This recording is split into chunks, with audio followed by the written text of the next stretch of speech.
Hello guys, আসসালামু আলাইকুম। কেমন আছেন সবাই? দেখেন, আজকে বিরিয়ানি খেতে মন চাইছে। বৃষ্টির দিনে মানুষ খিচুড়ি খায়, আমরা বিরিয়ানি খাবো। তো আপনাদের ভাইয়া রান্না করবে। তো ব্রয়লার মুরগির মাংসটা ভালো করে ধুয়ে নিয়েছে। এরপর টক দই, আদা রসুন, লবণ এগুলো দিয়েছে। আর বাকি মশলাগুলো এখন একটু একটু করে দিয়ে নিবে। এটাকে আসলে ম্যারিনেট করে রাখলে খেতে একটু টেস্ট হয়। হ্যাঁ, এখন দিচ্ছে মরিচের গুঁড়া। তো ওটা মাপ মতো দিয়ে নিচ্ছে। এখন দিচ্ছে গরম মশলা গুঁড়া।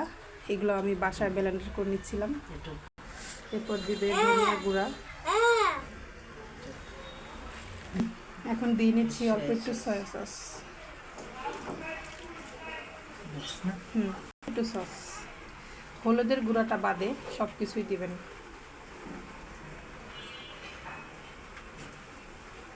আমরা মানে নিজের আন্দাজে দিয়ে নিচ্ছি।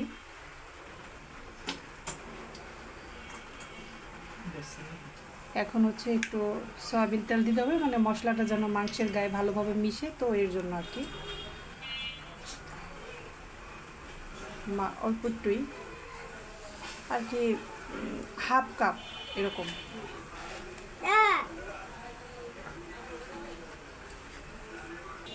মাংসটাকে এখন কষিয়ে নিতে হবে।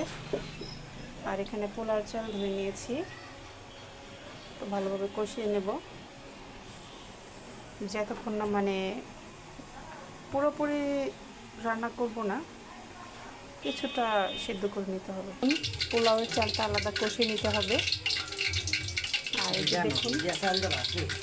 এই যে দেখুন আমাদের ম্যারিনেট করা মাংস কি সুন্দর কালার হয়েছে, মাশাআল্লাহ।